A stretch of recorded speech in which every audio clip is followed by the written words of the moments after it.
Bagi orang beriman yang telah menyiapkan banyak kebaikan tentu akan banyak menikmati kenikmatan alam kubur. Tetapi sebaliknya jika orang yang kafir di alam kubur akan banyak mendapatkan siksa kubur atas perilaku yang dilakukan selama di dunia. Berikut adalah kenikmatan alam kubur yang diberikan oleh Allah Subhanahu wa Ta'ala bagi orang-orang yang beriman pada masa hidup di dunia. 1. Dibentangkan kasur dari surga, diberi pakaian dari surga, dibukakan pintu ke surga dan diluaskan kuburnya. Setelah seorang mayit diberi pertanyaan dua malaikat di alam kubur, jika berhasil menjawabnya ia akan menikmati kenikmatan alam kubur. Rasulullah Shallallahu Alaihi Wasallam bersabda, kemudian terdengar suara dari langit, telah benar hambaku. Maka bentangkanlah baginya kasur dari surga. Pakaikan padanya pakaian dari surga. Bukakan baginya pintu menuju ke surga, kemudian aroma wangi surga mendatanginya, diperluas kuburnya sampai sejauh mata memandang, dan seorang laki-laki yang bagus wajah dan bajunya, serta wangi aroma tubuhnya, mendatanginya dan berkata, bergembiralah dengan apa yang menyenangkanmu. Ini adalah hari yang telah dijanjikan bagimu. Maka ia berkata, siapa engkau? Wajahmu mendatangkan kebaikan. Laki-laki itu menjawab, saya adalah amalan syolihmu, kemudian dibukakan pintu surga dan pintu neraka, dan dikatakan, ini adalah tempatmu jika engkau bermaksiat kepada Allah Subhanahu wa Ta'ala, Allah Subhanahu wa Ta'ala akan mengganti dengannya.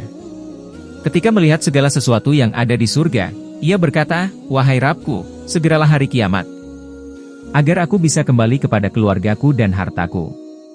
Hadis riwayat Abu Dawud, Al-Hakim, At-Tayalizi, dan Ahmad.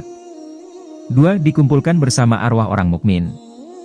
Rasulullah Shallallahu Alaihi Wasallam bersabda, apabila seorang hamba mukmin meninggal dunia, maka ruhnya bertemu dengan ruh-ruh orang yang beriman. Hadis riwayat Hakim.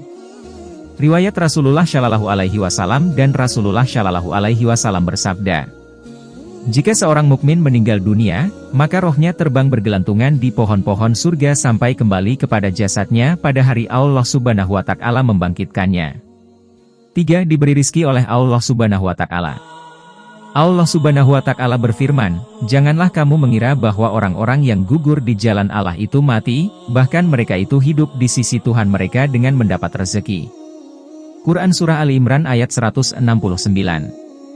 Rasulullah Shallallahu Alaihi Wasallam bersabda, sesungguhnya ruh-ruh para syuhada, itu ada di dalam tembolok burung hijau. Baginya ada lentera-lentera yang tergantung di arsy. Mereka bebas menikmati surga sekehendak mereka, kemudian singgah pada lentera-lentera itu. Kemudian Rabb mereka memperlihatkan diri kepada mereka dengan jelas, lalu bertanya, apakah kalian menginginkan sesuatu? Mereka menjawab, apalagi yang kami inginkan sedangkan kami bisa menikmati surga dengan sekehendak kami? Rabb mereka bertanya seperti itu sebanyak 3 kali. Maka tatkala mereka merasa bahwasanya mereka harus meminta sesuatu, mereka berkata, wahai Rabb kami ingin ruh kami dikembalikan ke jasad-jasad kami sehingga kami dapat berperang di jalan MU sekali lagi. Maka tatkala dia melihat bahwasanya mereka tidak mempunyai keinginan lagi, mereka ditinggalkan. Hadis riwayat Muslim.